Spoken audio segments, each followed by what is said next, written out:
Milestone number 4 and posture. So let's go over the assessment and the reassessment for this milestone. I've got a dowel here, but this could represent a wall.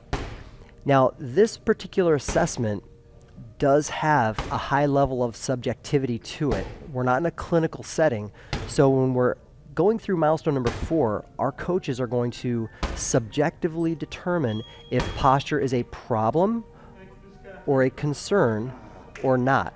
So if you look at Dean as an example, if he turns and gives you a side profile, we are looking for,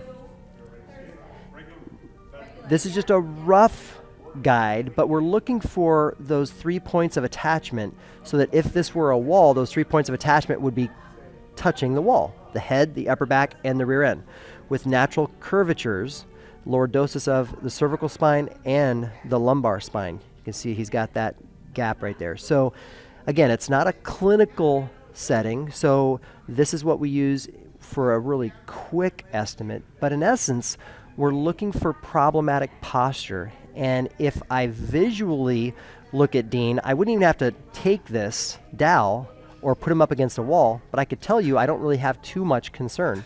Now, if he started to give us a forward head tilt, or if he started to give us some curvature in his thoracic spine, then visually there would be some flags going off, some red lights going off that said, hey, this member has some postural concerns that might put them at increased risk for injury.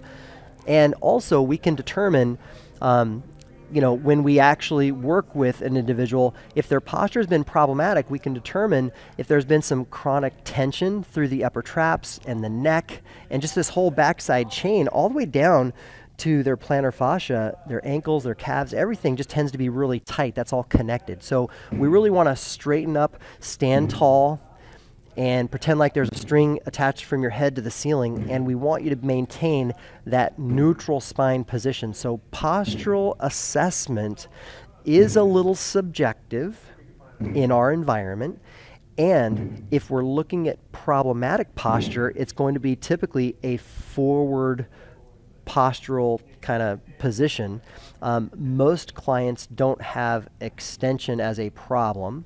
Most of them have a forward flexion problem, and that's due to the living in our society where we're, looking at our cell phones or we're sitting a lot and we're just kind of like, slouched, so to speak. So other than that, we want to make sure you go through the actual recommendation, the corrective exercises, the workouts that are going to help you stand tall, keep your breath, keep stable in neutral spine, as really, the correctives are crucial as you work your way up and ascend our system. Because if you're doing any type of exercise with load, and you have postural concern and bad posture, you're going to increase your risk for herniation and other types of injuries, and that's really not what we want. So that is a quick little dive into the assessment and reassessment for milestone number 4 and posture.